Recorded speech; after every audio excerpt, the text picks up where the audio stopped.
அழகும் சௌந்தரியமும் உள்ள ஆண்டவராகிய இயேசு கிறிஸ்துவின் வல்லமையுள்ள நாமத்தினாலே இந்த காலை தியானத்திலே உங்களை அன்போடு வாழ்த்தி வரவேற்கின்றேன்.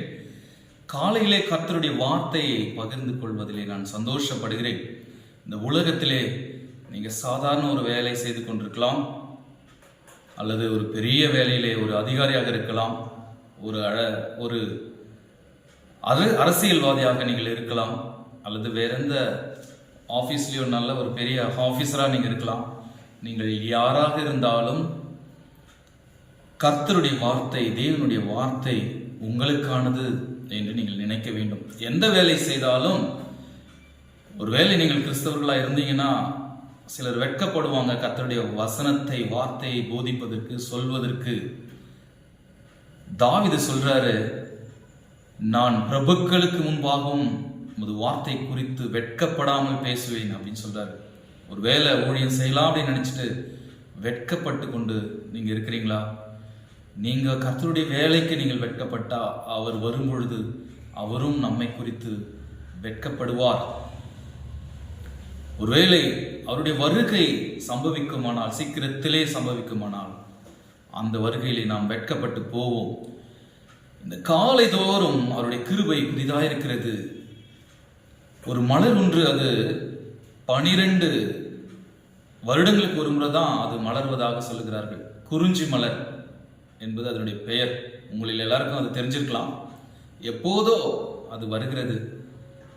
ஆனால் தேவனுடைய கிருபையோ என்றைக்கும் உள்ளது. காலைதோறும் அவருடைய கிருபை புதிதாக இருக்கிறதாம். காலைதோறும் அவருடைய கிருபை புதிதாக இருக்கிறதுனாலே நாம் இந்த உலகத்திலே உயிர் வாழ்கிறோம். நாம் எந்த ப்ரொஃபஷனாக இருந்தாலும், எந்த வேலையை நீங்கள் செஞ்சாலும் ஆண்டவருடைய ஊழியத்தையும் செய்கிறது ரொம்ப நல்லது.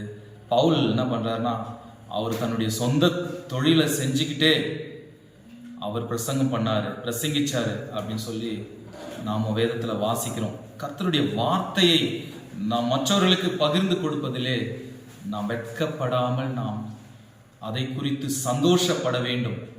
ஏன்னா ஒரு வார்த்தை ஒருத்தர் கேட்கும் பொழுது அவருடைய ஆவி, ஆத்மா, சரீரம் சீர்படும். இந்த உலகத்திலே சீர்கெட்ட விஷயங்களை பேசுவதற்கு பலர் முன் வருகிறார்கள். பல விதத்துல பலதை விளம்பரம் பண்றதுக்கு நிறைய இன்னைக்கு ஆட்கள் வருகிறார்கள். ஆனால் தேவனை குறித்து, அதாவது கெட்டு போகிற மனித குலத்தை காப்பாற்றுவதற்கு இந்த வார்த்தை மட்டுமே உலகத்திலே சிறந்தது. வேற எந்த வார்த்தை கொண்டோ, வேற எதை கொண்டோ ஒரு மனுஷனை மாற்றிவிட முடியாது. எத்தனையோ பேர் மதுவுக்கும், மாதுவுக்கும், மண்ணுக்கும் அடிமையாகி இந்த உலகத்திலே சீர்கெட்டு போகிறார்கள். நிறைய பேர் இளமையில கெட்டு போகிறார்கள். எத்தனையோ பேர். இது வாலிபர் இயக்கம் அப்படின்னு நான் அடிக்கடி சொல்றது உண்டு. குட் ஷெப்பர்ட் யூத் மிஷன் அப்படின்னு சொல்றது உண்டு. ஏன்னா வாலிபத்தில் நம்ம என்ன செய்யணுமோ அதுதான் முதிர் வயசு வரைக்கும் நாம் செஞ்சிட்டு இருப்போம். நிறைய பேர் இந்த இளமையிலே கெட்டு போகிறவர்கள், வாலிப ஆண், வாலிப பெண், வாலிப பையனா இருந்தா அவன் பைக்ல வேகமா போறது, நிறைய ஃப்ரெண்ட்ஸ், கெட்ட ஃப்ரெண்ட்ஸோட சேர்றது, ட்ரிங்க்ஸ் பண்றது, ஸ்மோக் பண்றது, பலவிதமான போதை வஸ்துக்களுக்கு அடிமையாகுது. வாலிப பெண்ணா இருந்தா பலவிதமான அவங்களுக்கும் அந்த மாதிரி கெட்ட பழக்கமெல்லாம் இருக்கிறது. இன்னைக்கு நிறைய யூடியூப்ல, பேப்பர்ல நம்ம பார்த்துட்டே இருக்கோம். இன்னைக்கு கர்த்தர் நமக்கு கொடுத்த தியான வசனம் என்னன்னு பார்த்தீங்கன்னா, நீதிமொழிகளின் புத்தகம் 11வது அதிகாரம் 22வது வசனம். பைபிள் உங்க வீட்டில் இருக்குமானால் எடுத்து பயபக்தியோடு உட்கார்ந்து இந்த வசனத்தை வாசிங்க. கர்த்தர் உங்களோட பேசுவார். பேசுறது நானா இருந்தாலும் இது அவருடைய வார்த்தை. மதிக்கேடாய் நடக்கிற அழகுள்ள ஸ்திரீ பன்றியின் மூக்குள் உள்ள பொன் மூக்குத்திக்கு சமானம் அப்படின்னு இங்க அழகா சாலமன் ஞானியால பரிசுத்த ஆவியானவரால் கொடுக்கப்பட்ட வார்த்தை. மதிக்கேடாய் நடக்கிற அழகுள்ள ஸ்திரீ. நிறைய பேர் அழகா தான் இருப்பாங்க, நிறைய ஒரு ஹைலி ஒரு அந்த பொசிஷன்ல இருப்பாங்க, பெரிய ஹையர் ஆஃபீஸரா இருப்பாங்க, நல்லா அவங்களுக்கு சம்பளம் இருக்கும், நல்ல வீடுகள் இருக்கும், வசதி இருக்கும், எல்லாமே இருக்கும். அவங்க கேரக்டர்ல ரொம்ப ஜீரோவா இருப்பாங்க. அப்படி இருக்கிறவங்களுக்காக தான் கர்த்தர் இந்த வார்த்தையை எழுதி வச்சிருக்கிறாரு. மதிக்கேடாய் நடக்கிற அழகுள்ள ஸ்திரீ. அழகுள்ள ஸ்திரீ தான், ஆனா மதிக்கேடா நடக்கிறா. இது எவ்வளவோ இம்பார்ட்டன்ட் அப்படின்னு நீங்கள் யோசித்து பாருங்கள். இந்த காலை வேளையில் மதிக்கேடாய் நடக்கிற அழகுள்ள ஸ்திரீ பன்றியின் மூக்கில் உள்ள பொன் மூக்குத்திக்கு சமானம். ஒரு பன்றியினுடைய நோஸில் வந்து நீங்கள் அந்த நோஸ் ரிங் போட்டு பாருங்களேன், அது எங்கே இருக்கும் அப்படின்னு பார்த்தீங்கன்னா, பன்றின்றது சேற்றில் தான் இருக்கும். அது நேராக போயிட்டு அதனுடைய மூக்கை போயிட்டு அது சேற்றில் தான் அது வந்து என்ன பண்ணும், அது கிளறி அதை எல்லாத்தையும் அசிங்கப்படுத்தும். அது அப்போது நாற்றத்துக்குள்ளே தான் அதனுடைய வாழ்க்கை இருக்கும். அழகாக கோல்டு தான். கோல்டு எங்கே இருக்கணும்னா அழகாக நம்ம சரீரத்தில் இருக்க வேண்டியது ஒரு ரிங்காவோ அல்லது நோஸ் ரிங்காவோ அது ஒரு இயர் ரிங்காவோ போடுறது ஒரு வழக்கமாக, ஒருவேளை நம்ம தமிழர்களுடைய பண்பாடு கலாச்சாரமாக அது இருக்குது. It's good. ஆனால் அதுக்காகவே வாழ்க்கையை செலவிடுறதுல நிறைய பேர் இருக்காங்க. ஸோ அழகாக இருக்கிற ஸ்திரீ தான். ஆனால் அழகு என்னன்னா, ஒரு ஸ்திரீக்கு எது அழகுனா உள்ளம் தான் அழகு, குட் கேரக்டர் தான் அழகு அப்படின்றத மறந்து போகிறாங்க. இங்கே இங்கிலீஷில் அதை வாசிக்கிறேன். ESV பைபிளில் like a gold ring in a pig's snout is a beautiful woman without discretion அப்படின்னு ESVல எழுதியிருக்காங்க. NIVல like a gold ring in a pig's snout is a beautiful woman. Woman is beautiful but character is very bad. அழகு வந்து எதுனா வெளியே பார்க்கறது ஒரு பொழுதும் ஒரு மனுஷனுக்கு அழகாது. ஒரு மனுஷன் கருப்பா இருக்கலாம், ஒருத்தர் வெள்ளையா இருக்கலாம், ஒரு ஸ்திரீ அழகா இருக்கலாம், மாநிறத்தில் இருக்கலாம். ஆனால் what is the good quality, what is the beauty அப்படின்னு நம்ம பார்த்தா உள்ள மறைந்திருக்கிற குணங்கள் தான் நமக்கு நல்ல அழகு. அழகு என்பதே நம்முடைய வாழ்க்கையின் முறைமை தான் நமக்கு அழகு. அழகு அப்படிங்கிறது என்ன அப்படின்னு பார்த்தீங்கன்னா, நம்ம உள்ளத்துல எதை நினைக்கிறோமோ அந்த மாதிரி நம்ம துர்குணத்தையும் அசுத்தத்தையும் நம்ம மனசுல நினைச்சிட்டு இருந்தோம்னா அது அப்படியே ஆகும். எத்தனையோ அழகான ஸ்திரீயை நம்ம பார்க்குறோம், ஆனால் அழகா இருந்து அவங்க அழகான கேரக்டர் இருக்கிறாங்கன்னா உண்மையிலே அவங்க தான் பியூட்டிஃபுல். அழகாகவும் இருந்து அழகான குணாதிசயங்கள் இருந்தால் அது அவங்க தான் பியூட்டிஃபுல். ஒருவேளை வேற எந்த colour tone is not important.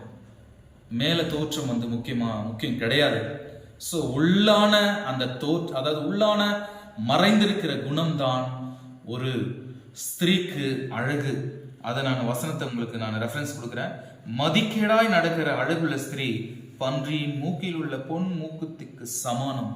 It is unclean animal. Pig is an unclean animal. அப்போ அது எங்கெங்க இருக்கும் அப்படின்னு பார்த்தீங்கன்னா, அது இட்ஸ் அன் அன்கிளீன் அனிமல் அப்படின்னு சொல்லி நம்மளுக்கு தெரியும். ஏன்னா அது எங்கே பாரு வாழும், சகதியில் இருக்கும், சேற்றில் இருக்கும், துர்நாற்றம் வீசக்கூடிய இடத்துல இருக்கும். ஆனால் அழகு இருந்து அந்த வெளியே தோற்றம் அழகாக இருந்து கேரக்டர் உள்ள இருக்கிற கேரக்டர் சரியில்லைன்னா அவளும் இதுக்கு தான் இப்படி தான் சமம் அப்படின்னு சொல்லி மதிக்கேடாய் நடக்கிற அழகுள்ள ஸ்திரீ பன்றியின் மூக்கில் உள்ள பொன்முக்குத்திக்கு சமானமா அவ இருக்கிறா அப்படின்னு சொல்லி வேதம் மிக தெளிவாக சொல்கிறது. இன்னும் புதிய ஏற்பாட்டில் யாக்கோபு நிருபம் 3ஆம் அதிகாரம் 3வது வசனத்திலிருந்து நான் வாசிக்கிறேன்.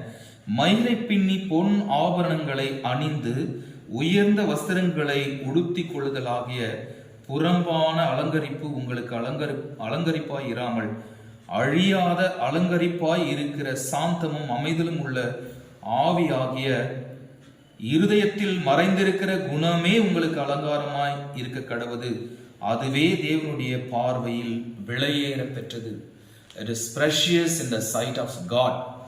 கர்த்தருடைய பார்வையில் எது விளையாட ரொம்ப பியூட்டிஃபுல்லாக சோப் போட்டு ஒருவேளை நல்ல ஃபேஸ்க்கு வந்து நிறைய க்ரீம் யூஸ் பண்ணி நிறைய காஸ்ட்லி க்ரீம் எல்லாம் யூஸ் பண்ணி நல்லா லிப்ஸ்டிக்லாம் அடித்து ஒரு பியூட்டிஃபுல்லாக போனால் it's not precious in the sight of God. அது மனுஷருக்கு வேணுமானா அதை பார்த்து ரொம்ப சந்தோஷப்படலாம், அதுவும் டேஞ்சரஸ் தான். எவ்வளோ தன்னை உடுத்திக்கிட்டு அழகாக இருந்து மற்றவங்களை அட்ராக்ட் பண்ணுற மாதிரி கவர் பண்ணுற மாதிரி உடுத்திருந்தா கூட அது வந்து அவரவர்களுடைய வாழ்க்கைக்கு அது வந்து ரொம்ப டேஞ்சர் அப்படின்னு நான் சொல்ல, அதுவும் பைபிள் ரெஃபரன்ஸோடு கொடுக்க முடியும். ஆனால் இந்த கொஞ்ச நேரத்தில் அதை என்னால் பேச முடியாது. நான் இன்னொரு வீடியோவில் இன்னொரு காலை தியானத்தில் நான் அந்த வசனத்தையும் நான் சொல்கிறேன்.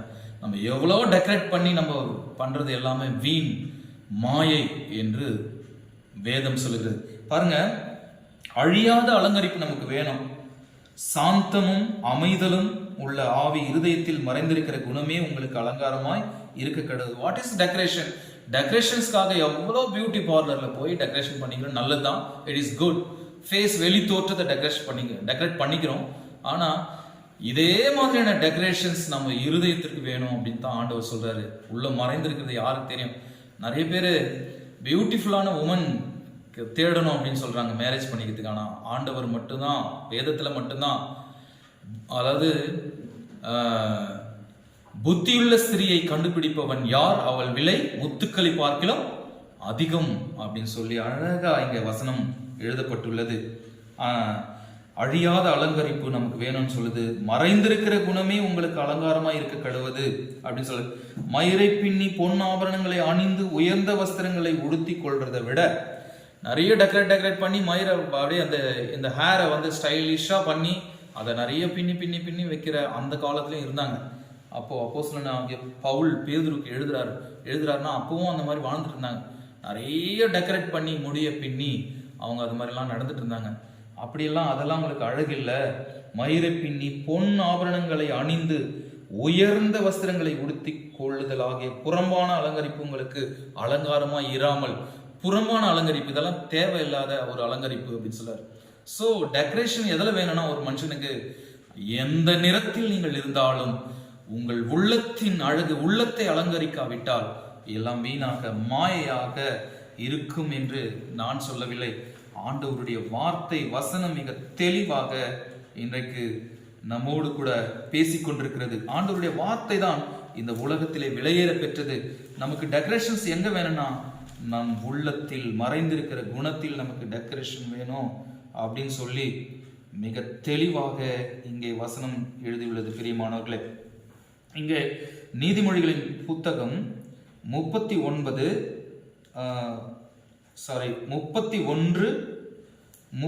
நான் வாசிக்கிறேன். Proverbs chapter 31 verse 30. இங்க என்ன எழுதப்பட்டுள்ளனா, சௌந்தரியம் வஞ்சனை உள்ளது, அழகும் வீண், கர்த்தருக்கு பயப்படுகிற ஸ்திரீயே புகழப்படுவாள். எந்த ஸ்திரீ புகழப்படுவாள்னா, மனுஷரால புகழறது இல்லை, புகழ்ச்சி அல்ல. தேவன் ஒரு ஸ்திரீயை புகழ்ந்தாரானால் அவருடைய வாழ்க்கை நல்லா இருக்கும், அவருடைய வாழ்க்கை உயர்ந்த ஸ்தானத்தில் இருக்கும். எஸ்தர் என்ற ஒரு பெண்ணை நமக்கு தெரியும். அவருடைய வாழ்க்கை எவ்வளோ அழகா, அவருடைய கேரக்டர் எவ்வளோ அழகா இருந்துச்சு. அவளை அழகா ஒரு ராஜாத்தியா ராணியா உயர்த்தி ஆண்டவர் ஆசீர்வதித்தார். இங்க பாருங்க, அதான் சொல்ல, சௌந்தரியம் வஞ்சனை உள்ளது. ரொம்ப அழகா இருக்கிறீங்க, தேங்க்ஸ் ஆண்டவருக்கு, தேங்க்ஸ் ஆண்டவரே, எனக்கு இப்படி ஒரு பியூட்டிஃபுல்லான ஒரு தோற்றத்தை கொடுத்துருக்கீங்க, நன்றி அப்படின்னு கண்ணாடி முன்னாடி நின்றுட்டு நீங்க சொல்லணும்.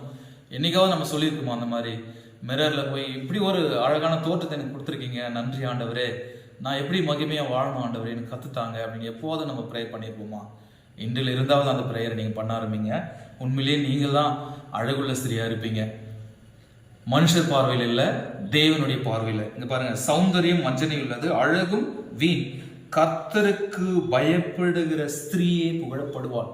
எப்படி நல்லா ஒரு அழுக்கான அசுத்தமான பன்றி அதனுடைய நோஸ்ல அந்த கோல்டன் ரிங் போட்டா கூட அது எப்படி போய் சேத்துல அது அதை புதைச்சி வைக்குமோ, அந்த மாதிரி தான். ஒரு வேளை நீங்க கேரக்டர் வைஸ் நல்லா இல்லைன்னா உங்களுடைய வாழ்க்கை மிக சீர்கேடான வாழ்க்கையாக இருக்கும். பிசாசின் பிள்ளைகளாக நீங்கள் மாறி போவீர்கள்.